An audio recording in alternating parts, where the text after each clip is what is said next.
নমস্কাৰ। নতুন এটা ট্ৰেন্ডিঙত থকা ভিডিঅ' যে ADRE exam question paper leak আউটক লৈ আৰু চেকিঙক লৈ বিভিন্ন ধৰণৰ কুৱেশ্যন এতিয়া ছ'চিয়েল মিডিয়াত ট্ৰেন্ডিঙত থকা এটা বিষয়। মই এডিআৰই এক্সাম এই যোৱা যি 15 তাৰিখে হ'ল, 15 ছেপ্টেম্বৰত যি পৰীক্ষা হৈ গ'ল, এইটোত মই নিজে এপিয়াৰ কৰিছিলোঁ। কুৱেশ্যন পেপাৰখন পৰা আদি কৰি আপোনাৰ চেকিঙলৈকে খুব সুচাৰু আৰু নিকাভাৱে চৰকাৰ আৰু সেৱা বৰ্ডৰ দ্বাৰা পৰিচালনা কৰা গৈছিল। প্ৰত্যেকখন ডিষ্ট্ৰিক্টত পুলিচ প্ৰশাসনে হওক বা প্ৰশাসনেই হওক যথেষ্ট কষ্ট কৰিছিল এই পৰীক্ষাটো অনুষ্ঠিত কৰিবৰ বাবে। ৰাতিপুৱা 3 বজাৰ পৰা সন্ধিয়ালৈকে তেওঁলোকে যথেষ্ট কষ্ট কৰিছিল পৰীক্ষাটো পাতিবৰ বাবে।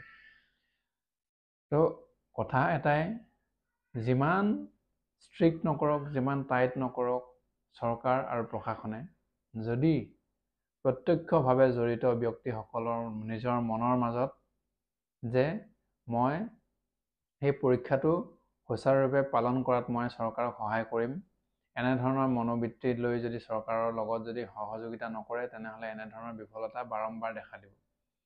এয়া চৰকাৰ বুলিয়ে নহয়, ব্যক্তিগত যদি মই কিবা এটা অনুষ্ঠান যদি মই পৰিচালনাও কৰি আছোঁ, সেই পৰিচালনা কৰা ব্যক্তিগত অনুষ্ঠানটোত যদি নিয়ত ভাল নথকা মানুহ যদি থাকে, চৰকাৰৰ লগতে হওক বা ব্যক্তিগত কিবা প্ৰতিষ্ঠানৰ লগতে হওক, কেতিয়াও কোনো এটা কাম সমাধান কৰিব নোৱাৰে, সফল কেতিয়াও হ'ব নোৱাৰে। কাৰণ নিয়ত ভাল হ'বই লাগিব।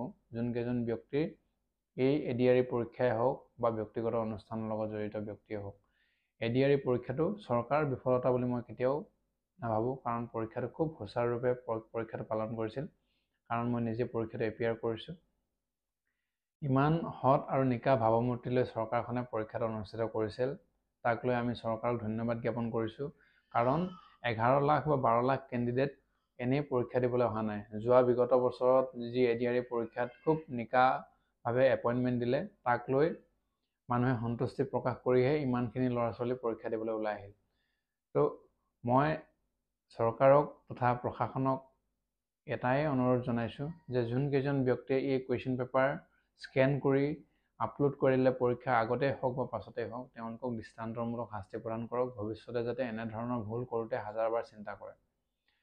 কথা এটাই যে 29 তাৰিখে যি এক্সাম অনুষ্ঠিত কৰিবলগীয়া আছে, সেই এক্সামটোত যাতে এনেধৰণৰ ভুলৰ পৰা শিক্ষা লৈ সেৱা তথা অসম চৰকাৰে পুনৰবাৰ পৰীক্ষাটো ভাল ধৰণে অনুষ্ঠিত কৰক আৰু সমগ্ৰ প্ৰক্ৰিয়াটো খুব নিকা আৰু ভাল বুলি মই নিজে পৰীক্ষাৰ্থী হিচাপে মই ক'ব বিচাৰোঁ। ধন্যবাদ। Thank U.